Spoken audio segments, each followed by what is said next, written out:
Hello everyone, Jarrell here. I'm going to let you know how things are going in the studio and what the plan is to get back to making Silver Falls games. So I've just finished developing my next newest game called Clasherball. I've been working on this for a while and I've got it all finished, so I've just submitted it to Nintendo. I started that process tonight. I'm working on bringing it to the Atari VCS and to the PS Vita, which will be available through itch, and that'll just be a homebrew version. So let me see if I can navigate this. Let's see, pick a stage. What stage can I randomly pick here?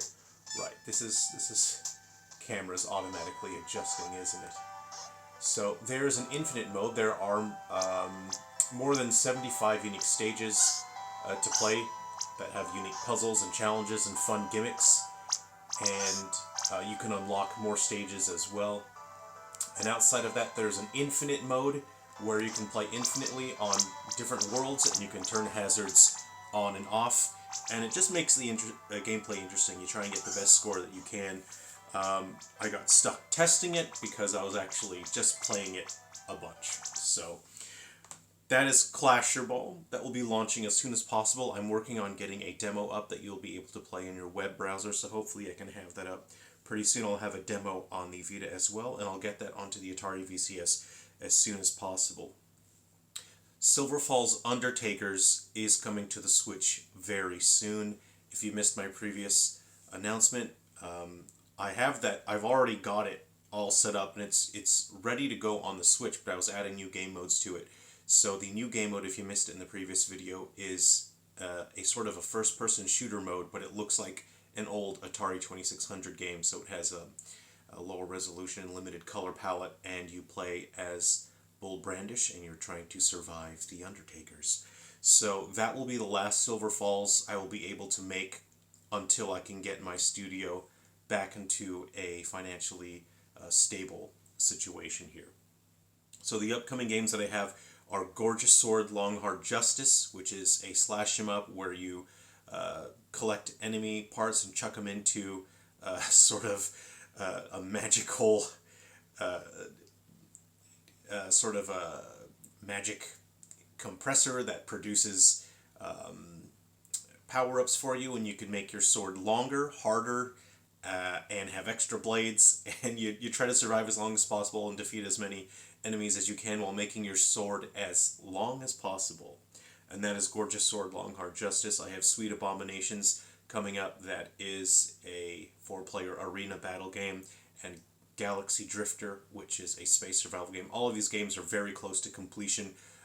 Gorgeous Sword Long Hard Justice, I think I only need about 3 or 4 days left of development, and that will be totally finished, so that will be the next one I finish up. And then after that I'll be doing Galaxy Drifter and Sweet Abominations. I have a couple other concepts as well of games that I can produce very quickly, of stuff that I can tell people would be more interested in. If they just saw the concept and they saw the game running, they might think, hey, that looks pretty fun, I think I might look at that. I'm going to be starting the next crowdfunding campaign for Breath of Thunder, which I'll be doing through Indiegogo, and that has flexible funding, so we don't need to reach a particular target in order for that funding to come through. So whatever funding that we get for Breath of Thunder, that will allow me to work on that game for the time being. So the more funding we get through Indiegogo, then the more time I will be able to spend working on Breath of Thunder. But again, right now the priority is I need to finish and launch my games, which can sell and bring money into the studio immediately. And so I wanted to discuss, again, I know a lot of people are upset that I said I won't be able to work on Silver Falls, and there were people that were a little unsure or confused as to why I said that I can't work on it.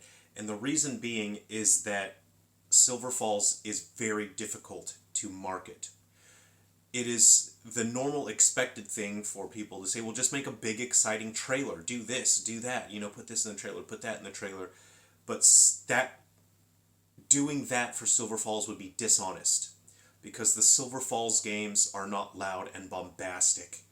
They are understated and quiet, and the appeal of the games is that there's a sense of melancholy and loneliness to them, and in each particular Silver Falls game You're not necessarily setting out to play a video game. I create these games as an experience to share a thought and a feeling with people, and for players to spend time with these characters. This is an approach to games that is counter to what every other developer is doing in the industry, is trying to make the next big, exciting, bombastic, thrilling thing, and Silver Falls is swimming against the current. It's doing the exact same thing, and that's part of the reason why it does not review well, is reviewers need to review whatever they're doing. They need to get through it fast. They need to just play through whatever, game is on their plate, get through it, and then pump out an article. And Silver Falls is not made for those. I did not make Silver Falls for reviewers. I did not make it for content creators.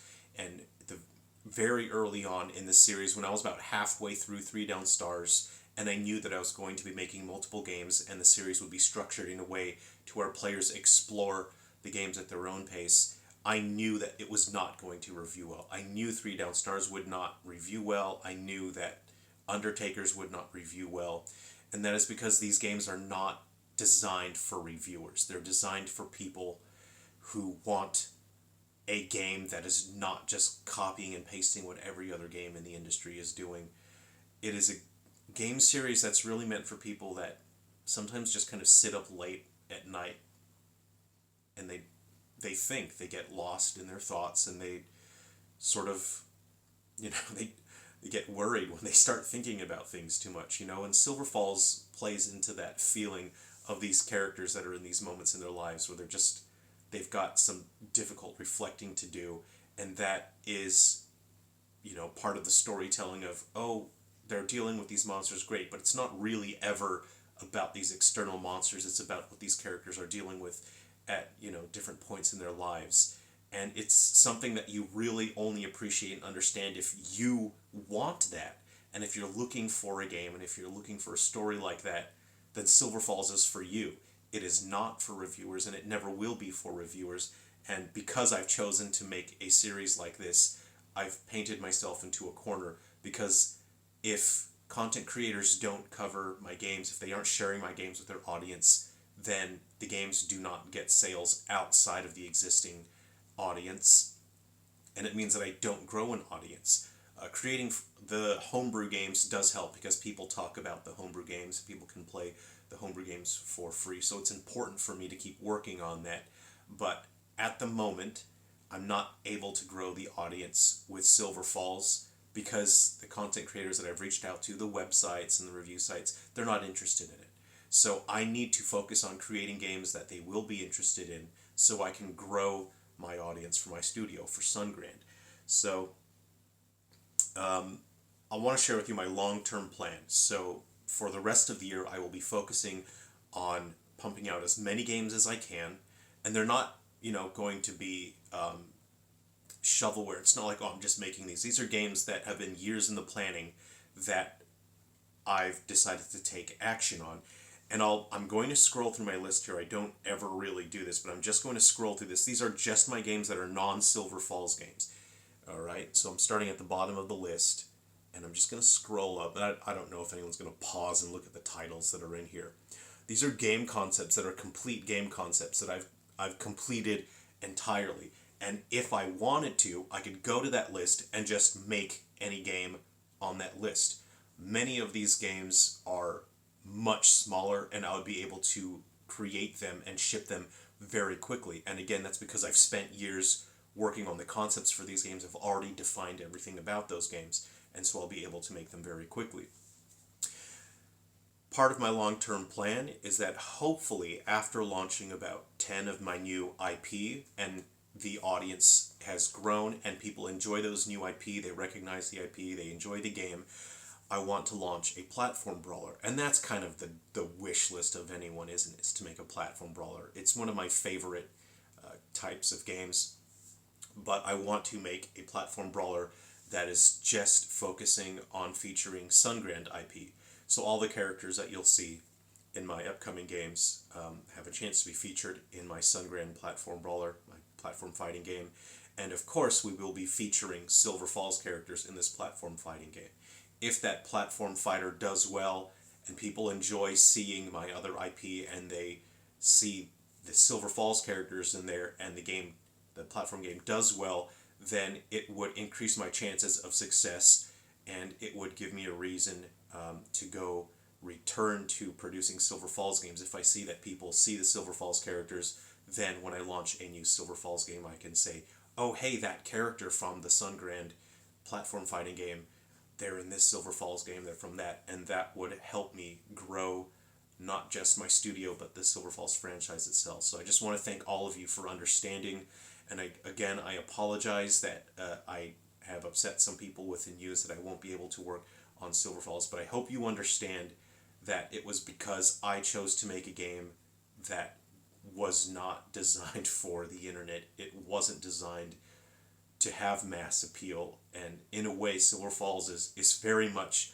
a kind of anti-video game series, because it really goes against the game genres in which each particular game occupies, and it uses each genre just as a framing device. You know, for example, I just launched the DS homebrew game, which I call a kissing simulator. People would call it a dating sim, but these characters kiss each other because you close the DS. And yes, it is a funny joke, but it is also canonical to the story, and it's a way for you personally to spend time with these characters and to get to understand them and know them better. And if you have played the games in the series and then you experience Make Out Miracle Mania, the DS game, you understand the characters better, and it's quite satisfying to be able to see these characters in different situations and different environments if you understand who they are and their thought processes are, and you've gone on this journey with those characters. You know, Bull Brandish is one of the most well-known characters from Undertakers, and people, you know, really relate to that character, and they enjoy the adventure that the players go on with these characters. So that is the plan anyway. I'm going to be working my butt off. I will likely be working 130 hours a week for the rest of the year. I'm going to get as many of these games launched as I can. Again, many of them I've had partially completed, and I've just had them sitting in, you know, my studio, and I'm taking action on these games. So right now I'm focusing on games that I can produce very quickly and get them launched on as many platforms as possible. So thank you very much for watching and understanding and being patient. And please look forward to when I launch the Breath of Thunder Indiegogo campaign. It would be a huge help to me, and it would take a massive amount of pressure off of me if that is a success, and it brings some funding into the studio, and I can work on Breath of Thunder a bit. That is a dream game for me, Breath of Thunder, because that is my favorite genre, and Breath of Thunder, I've set out to create a game in a style that I really want, that I would love to see, that I know that people who are crazy about RPGs like me, I'm absolutely nuts about RPGs, and I know that there's people out there who enjoy them just as much as I do. I know that all those people out there would enjoy Breath of Thunder, and I've set out to create a game that they can enjoy. So thanks again for watching. Take care of yourselves. I'll be sharing video and details of Clasherball soon. I want to share with you the gimmicks that I've created. There's a bunch of different worlds, and I've created different mechanical gimmicks to mix up the gameplay and make it fun and interesting. So thanks everyone. Take care. I'll see you again soon.